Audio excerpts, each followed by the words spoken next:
My name is Lila Morgan. I was 19 years old the night my parents decided I needed to be taught where I belonged. They didn't yell. They didn't argue. They told me to kneel on the living room carpet the way people correct something that's gone wrong quietly, efficiently, without emotion. My mother was already holding a clipboard. One page, a signature line, voluntary departure. My father stood by the front door, not looking at me, just waiting. When my hands hesitated, my mother leaned down until her voice was the only thing I could hear and said calmly, without shame, "You are the biggest mistake of my life." The pen scratched. My knees ached. No one asked how I felt. That part of the conversation had already ended. My father opened the door. The cold rushed in hard enough to steal my breath.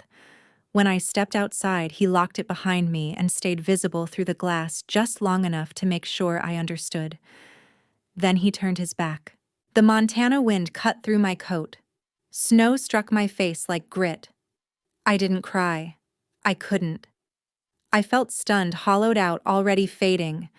That's when a woman I barely knew came out of the dark and grabbed my sleeve, shouting over the storm, "If you sleep where they expect you to sleep, you'll die." Standing there in the snow, I didn't yet know why my parents wanted me gone. I only knew they wanted me to disappear. Before I tell you what happened next, please take a quiet moment to like and subscribe, but only if stories like this resonate with you. If you're listening tonight, leave a comment with where you are and what time it is. I read every one. And to those of you watching later in life, I hope you're warm, safe, and reminded that dignity is something no one gets to take away. The sound of the deadbolt sliding into place didn't echo. It didn't need to. I felt it in my chest before I heard it with my ears. For a second, I stayed where I was standing on the porch, my back still warm from the house I'd just been pushed out of. Through the frosted glass, I could see my father's shape. He didn't rush away. He stood there long enough for me to register that he was watching, long enough for the moment to settle. Then he turned, and the light behind the door shifted. That was it. No last look. No hesitation. I checked my backpack out of reflex, not hope. A change of clothes. A phone charger with no outlet to plug it into. $152 folded into a side pocket. That was the full inventory of my life now. No car. No couch to crash on. No place that would answer a call at midnight in a Montana winter. The wind hit as soon as I stepped off the porch, sharp and immediate, like something alive. It wasn't just cold, it was aggressive. It shoved the air out of my lungs and burned the inside of my nose with every breath. Snow blew sideways, stinging my cheeks. My eyes, any skin I hadn't managed to cover. I didn't stand there long. Standing still is how you let the cold win. I started toward the old storage shed near the edge of the neighborhood, the one behind the abandoned hardware lot.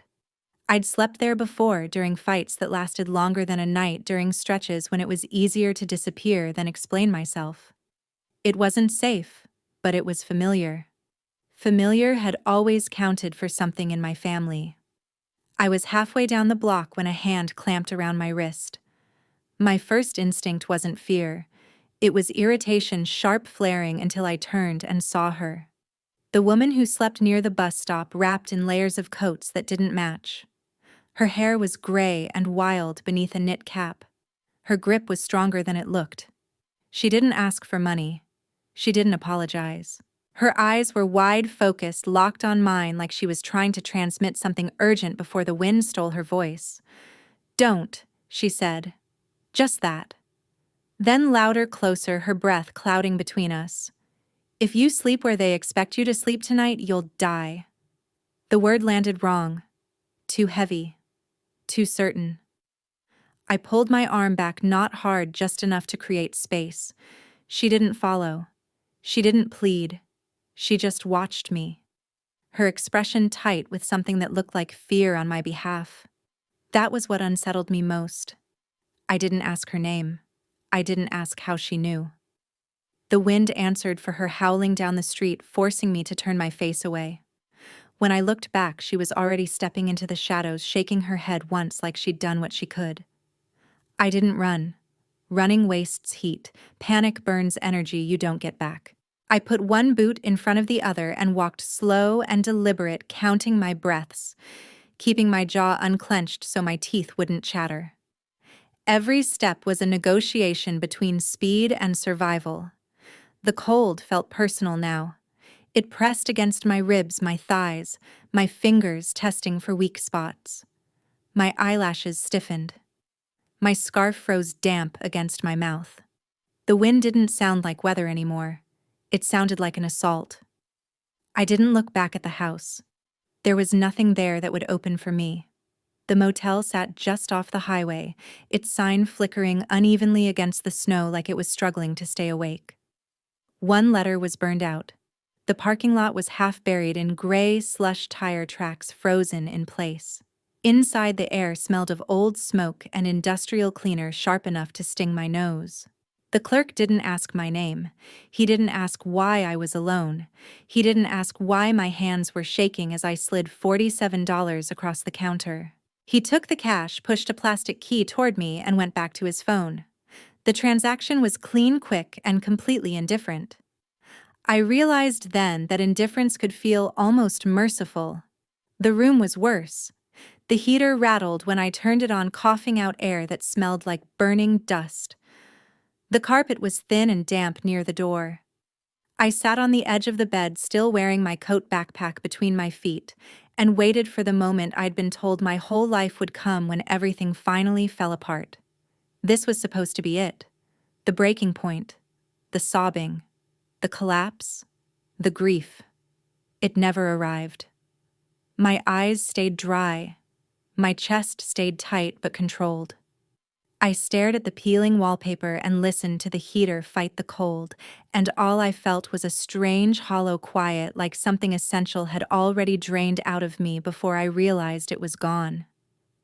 I thought about my father first. How, when I was little, he used to lift me onto the kitchen counter so I could help stir pancake batter. How he taught me to ride a bike by jogging behind me, one hand on the seat, laughing when I wobbled. I remembered the way he used to sneak me extra dessert when my mother wasn't looking, pressing a finger to his lips like we shared a harmless secret. I'd held on to those memories for years, used them like proof. My mother's voice followed, sharp and familiar. "I sacrificed everything for you." She said it when she was tired. She said it when she was angry. She said it when I didn't meet her expectations. It was never a statement. It was a bill. One that kept growing no matter how hard I tried to pay it down. Lying there in that cold motel room, I finally let myself look at those memories without rearranging them to feel safer. My father hadn't disappeared. My mother hadn't changed. What I had called love had always come with conditions. Be quiet. Be grateful. Be useful. Don't embarrass us. Don't cost us peace. And tonight, when those conditions became inconvenient, they didn't argue. They didn't negotiate. They removed me. The thought came slowly, settling in my chest like ice. Maybe they don't want me alive. It wasn't dramatic. It wasn't hysterical. It was just logical. If I stayed gone, the problem resolved itself. No more explanations. No more risk. No more daughter who asked for space or safety or time. I sat there for a long time after that, listening to the wind batter the thin walls of the motel, feeling the warmth finally reach my fingers. The cold outside had been violent, obvious. This realization was quieter, heavier. Whatever my parents had called this discipline, tough love, necessity, it wasn't those things. It was disposal. I lay back fully clothed, one arm wrapped around my backpack, not to sleep, but to stay alert. Somewhere in the back of my mind, the woman's warning echoed sharp and unfinished. I didn't know yet why she'd been so afraid, but I was starting to understand why I was still alive. The sky was just beginning to lighten when I left the motel. Not sunrise, more like the city exhaling after a long night. The storm had passed, but everything it touched had hardened. The sidewalks were sealed under a skin of ice. The air still burned when I breathed it in. The diner was the only place open for miles, a squat building with fogged windows and a neon sign that hummed instead of flickered. Inside, the warmth felt artificial borrowed. The smell of burnt coffee and frying oil clung to the air like it had nowhere else to go. Ruth was already there. She sat alone in a corner booth, her back straight, her hands wrapped around a chipped mug. In daylight, she didn't look like the woman I'd seen in the storm. Her clothes were worn, yes, layered and mismatched, but there was nothing frantic about her. Her eyes were steady, alert, like someone who had learned to survive by noticing everything. "You came," she said, not smiling. I slid into the booth across from her. My hands were still numb. She pushed the mug toward me without asking. I took a sip. It was bitter and scalding. I welcomed both. "I need to show you something," she said. Then after a pause, "But first you should know who I am." She didn't dramatize it. She didn't wait for permission. She reached into her bag and pulled out a cracked tablet, setting it between us like a document. "I used to be a forensic accountant," she said. "I handled estate funds, trusts, family money for people who smiled in public and rotted in private. I did that work for 27 years. I studied her face, trying to find the lie. There wasn't one. People think money makes you careless," she continued. "It doesn't. It makes you precise. But everyone gets sloppy eventually, especially when they think the outcome is guaranteed." She tapped the screen. The video loaded slowly, buffering once before settling into grainy night vision footage. The angle was wrong at first, just trees, snow drifting sideways. Then movement. I felt my stomach drop before my mind caught up. My parents.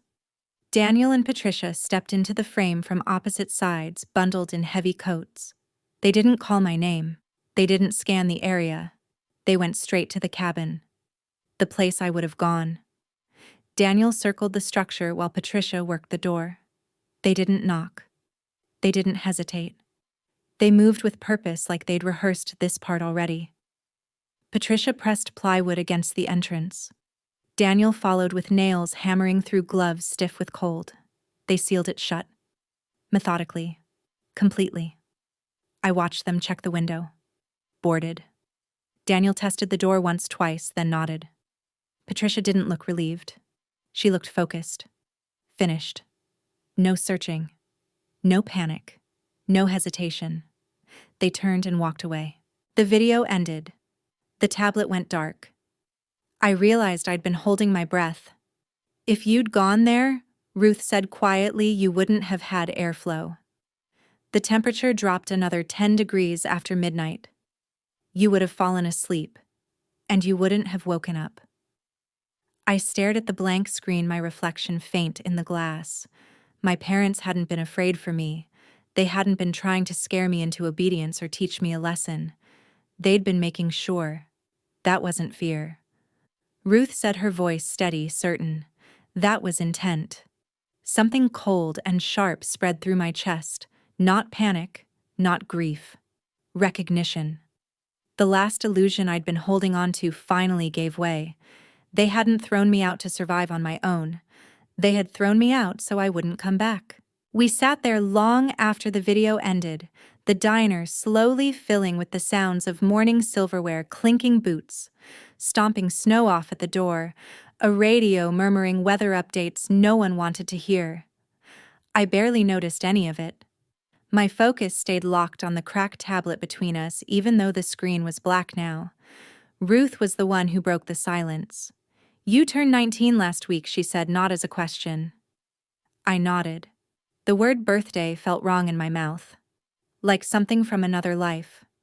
"That's the age," she continued, "when the beneficiary gains full signing authority." She watched my face carefully as she spoke, measuring each reaction. "Before that, guardians manage the trust. After that, control shifts." Something tight clicked into place inside my chest. I had always known there was money. Not numbers, not details, just the vague understanding that my grandparents had left something behind. It was never discussed openly, Any time I asked, my mother would smile thinly and say, "You'll understand when you're older." My father would change the subject. I was older now. "If something happened to you before you signed," Ruth said, lowering her voice, "the authority would revert. Straight back to your parents." The diner seemed to tilt just slightly. Not enough to knock me over. Just enough to force me to brace myself against the table. "So if I disappeared," I said slowly, choosing each word with care, "they wouldn't need my signature." Ruth didn't nod. She didn't smile. She didn't soften it. They'd inherit the silence. The cold realization settled in with a weight I hadn't expected. This hadn't been an argument that went too far. It hadn't been a night of rage or regret. The kneeling, the paper, the lock, the cabin. Those weren't separate events. They were steps. I saw it all at once then, the way you do when a puzzle finally resolves. The urgency. The timing. Why there had been no discussion, no threats, no warnings. Why they'd acted so quickly, so cleanly. They weren't reacting. They were finishing something. I pressed my fingers flat against the tabletop, grounding myself in the cheap laminate, the warmth of the coffee cup. The urge to run flickered through me, raw, instinctive, but it passed just as quickly. Running was what they expected. Disappearing was the outcome they'd planned for. "I'm not going anywhere," I said. Ruth's eyes lifted to mine, sharp and assessing. "Good." "I'm not hiding," I continued, "and I'm not letting this turn into an accident someone explains away."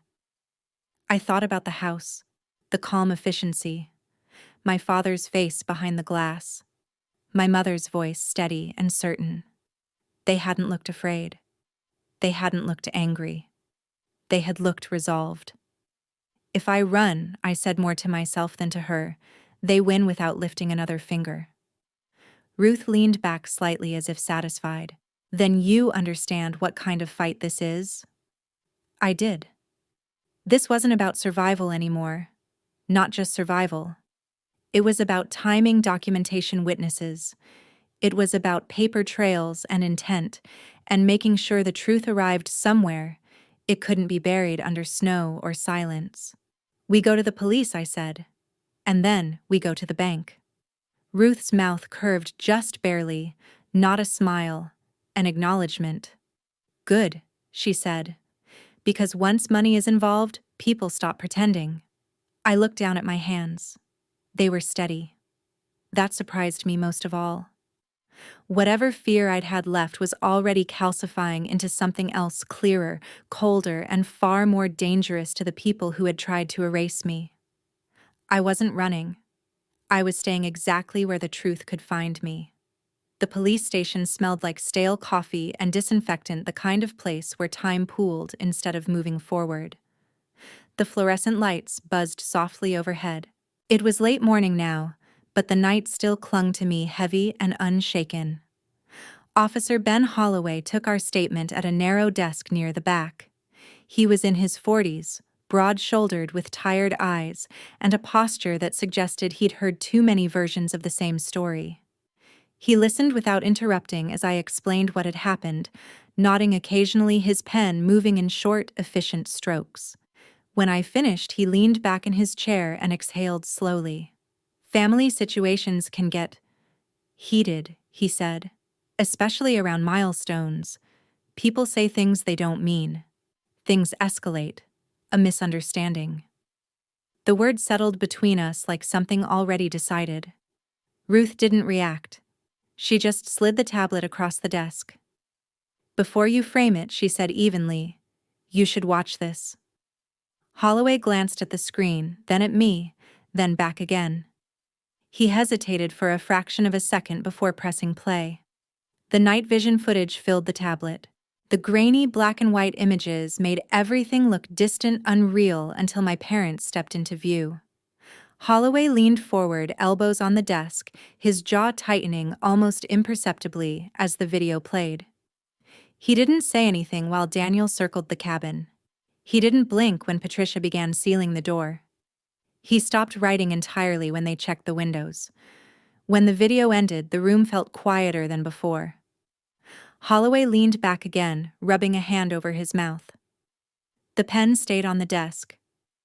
"That's not a misunderstanding," he said finally. No apology followed. Just acknowledgement. He cleared his throat.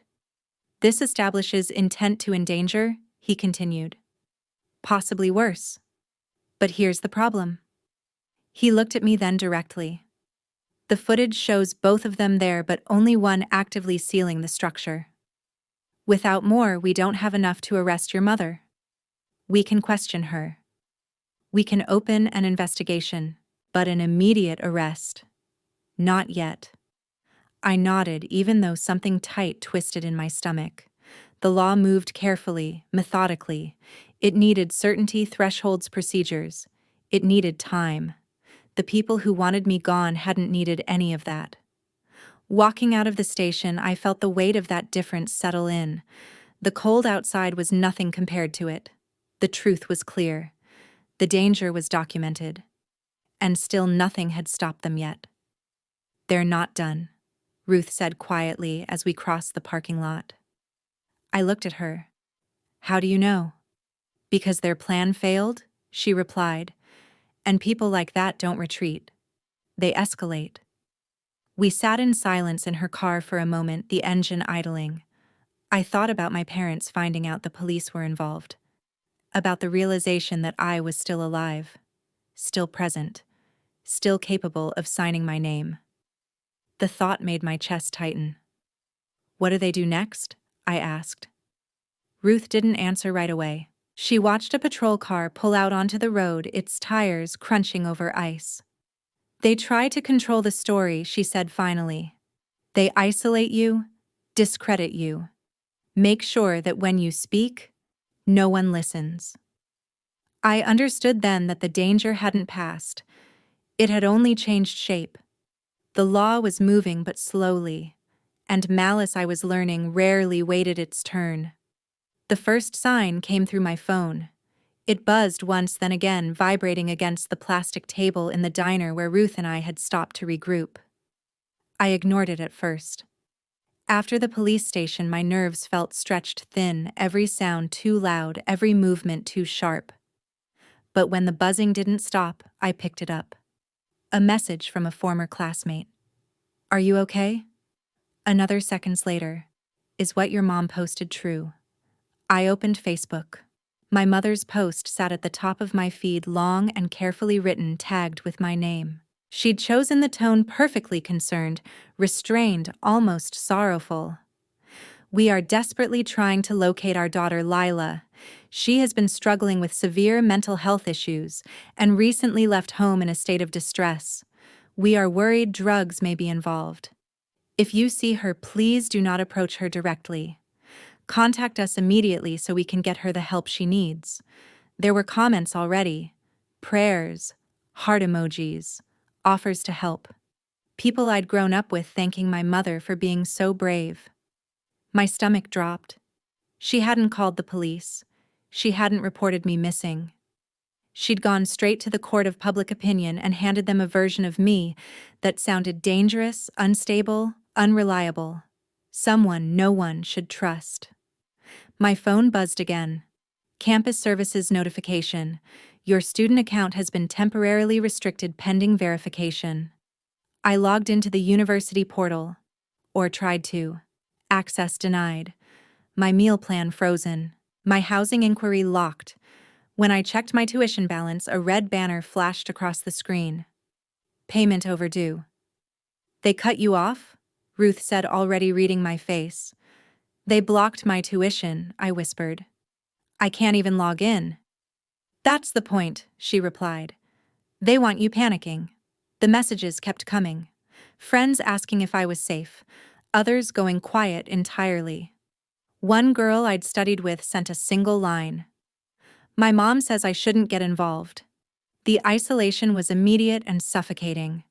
Within an hour, my world had narrowed to the space between my phone and the chair I was sitting in. My parents had always controlled the narrative inside the house. Now they were doing it everywhere else. I felt the edge of it then, the pull to give in, to explain myself, to defend every detail, to scream that I wasn't sick, that I wasn't dangerous, that I hadn't imagined any of it. My hands started to shake. This was how they broke people, not with force, with doubt, with exhaustion, with the slow erosion of credibility until even you started questioning your own memory. Ruth placed her hand over mine, firm and steady.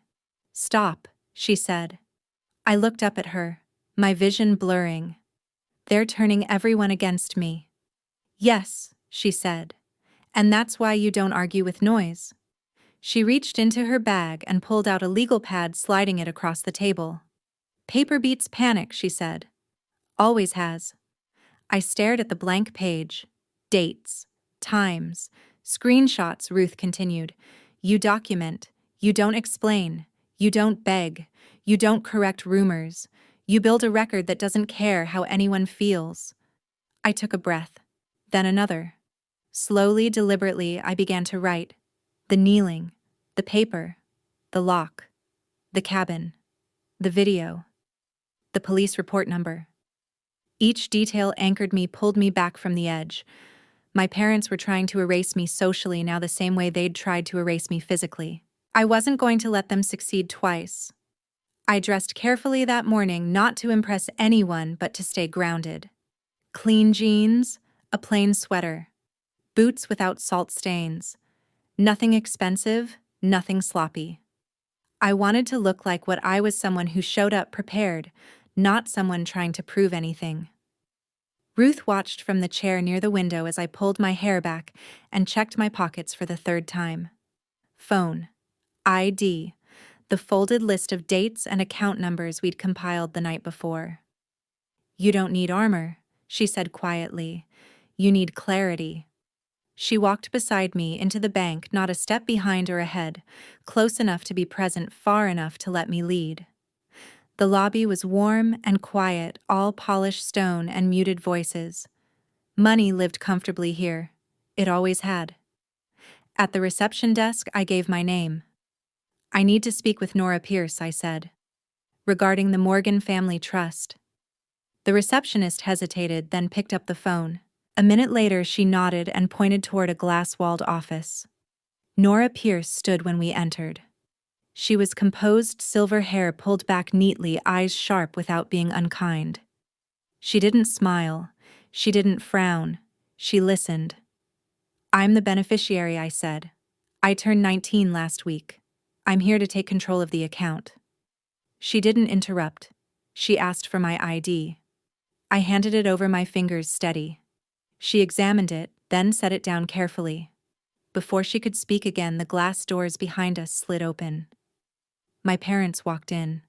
My mother moved first, fast, and practiced, her face already arranged into concern.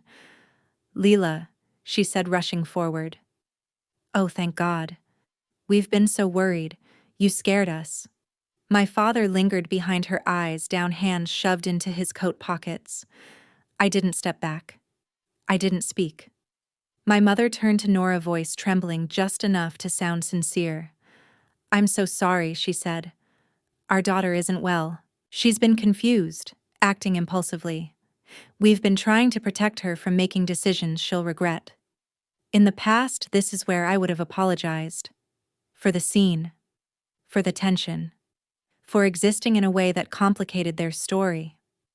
This time, I stayed quiet. Nora Pierce raised a hand gently. "I'll need documentation," she said. "Medical authority. Power of attorney. Anything granting you control over her decisions." My mother faltered just slightly. "Well, we're her parents.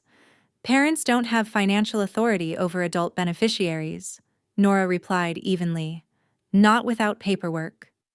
My father finally looked up. "We've always managed the account," he said. "That was the arrangement," it was, Nora said. "Until it wasn't." She turned back to me. "You're 19, she said. "Legally competent. Unless someone can demonstrate otherwise, the authority transfers to you." My mother's voice sharpened. "You can't let her do this." She's unstable. Ruth spoke then, her voice calm and precise. Unless you have a court order stating that you're making a defamatory claim in a financial institution. The room went still. Nora nodded once. I'm going to need both of you to step back, she said to my parents. This conversation is between the beneficiary and the bank. For the first time, my mother looked uncertain. They didn't have the papers. They didn't have the authority. They had nothing but habit. Nora gestured toward the desk. Let's proceed, she said to me. And we did. Nora Pierce closed the office door behind us, sealing out the noise of the lobby and with it, my parents' voices. The room felt different immediately, quieter, heavier, like a place where decisions were meant to stay made. She sat across from me and folded her hands. Before we finalize anything, she said, there's a clause you need to be aware of. She reached into a drawer and removed a thick folder, the kind held together by intention, not convenience. The paper inside was crisp, untouched by the years it had waited. This trust includes a protective provision. Nora continued. If the beneficiary is found to be harmed, endangered, or coerced by their legal guardians prior to assuming control, the trust automatically allocates funds for investigation and legal action. I didn't speak. I listened. Ruth leaned slightly forward, already reading over Nora's shoulder. Her face didn't change, but I felt the shift in the room, the moment where something quiet became irreversible. The evidence you've presented, Nora said, sliding the folder toward me, meets the threshold. The video, the police report, the documented attempt to isolate you financially and socially. All of it activates the clause. I looked down at the paperwork. Line after line of precise language. Dates, conditions, outcomes. This wasn't emotion. This was structure. So the trust pays for? I asked. For a full independent investigation, Nora said. Forensic accounting, legal representation, and if warranted, prosecution, directed at the parties responsible. My parents. The words sat there clean and undeniable. They had tried to erase me quietly using fear and cold and silence, and now, the very thing they'd been trying to claim would be used to pull everything into the light. Nora placed a pen in front of me. If you choose to initiate this, it starts today. I picked it up. My hand didn't shake. That surprised me most of all. I had expected anger to rush in, something sharp and explosive. It didn't. What I felt was steadiness. The calm that comes when you stop wondering whether you're allowed to protect yourself. This isn't revenge, I said, more to myself than anyone else.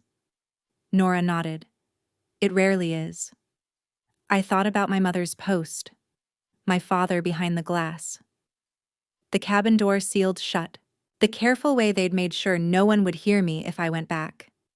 This wasn't about punishing them. It was about preventing them.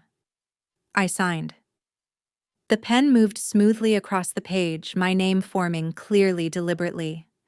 With each signature, something loosened inside my chest. Not relief exactly, but alignment. Like my actions had finally caught up to the truth. Nora gathered the papers and stood. We'll begin immediately, she said. You'll be contacted by counsel within 48 hours. Ruth placed a hand on my shoulder just for a moment. You did the right thing, she said quietly. I believed her. As we left the office, I caught a glimpse of my parents through the glass walls of the lobby. My mother was speaking urgently to someone, her hands moving too fast. My father stood beside her, smaller somehow, like he'd already started shrinking away from the consequences. For the first time, I didn't feel responsible for their reactions. I had signed not out of anger, but out of necessity. Not to hurt them, but to stop them from ever putting me or anyone else back into the dark. It wasn't justice yet, but it was the beginning of safety. The apartment was small, but it was warm in a way that mattered. One room, clean walls, a radiator that hissed steadily like it meant to keep its promise. I could hear my own breathing without it fogging the air. I could stand still without losing feeling in my fingers. Safety, I learned, didn't have to be loud to be real. I had just finished unpacking the last of what little I owned when there was a knock at the door. Not urgent, not timid, measured. I checked the peephole before opening it. Old habits die slowly. On the other side stood my father Daniel, thinner than I remembered him, his coat too light for the weather, his shoulders pulled in like he was trying to make himself smaller. Snow clung to his boots. His hands shook when he lifted them, palms open. "Lila," he said. His voice cracked on my name. "I don't have anywhere to go." I opened the door, but I didn't step back. I stayed where I was, filling the frame. The warmth from inside spilled out around my legs and into the hall. He noticed.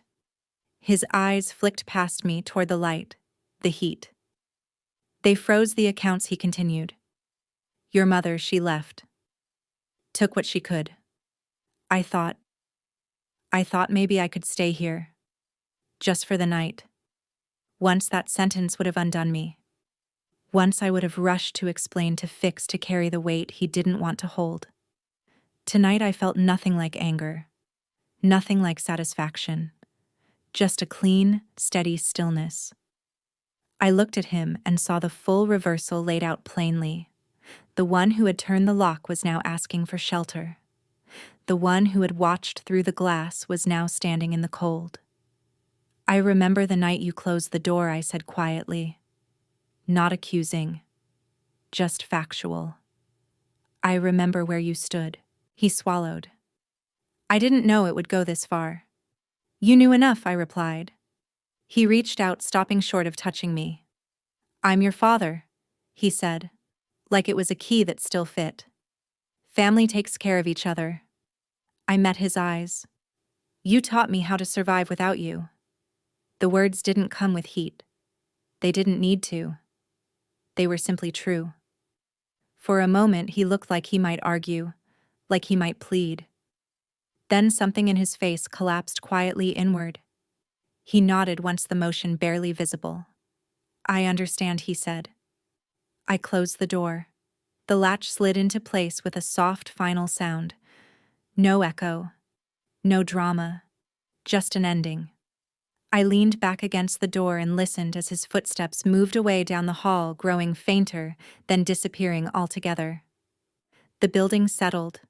The radiator hissed.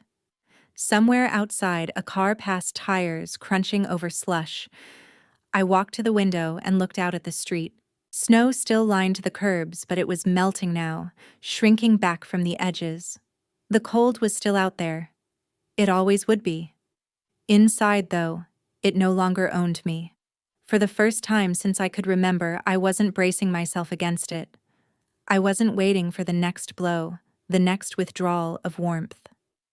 I stood in my own space, wrapped in a quiet that felt earned. I wasn't angry. I was done. For a long time, I thought survival meant endurance, staying quiet, adapting, learning how to take up less space so the people around me wouldn't feel challenged by my existence. I mistook that for strength because it kept me alive.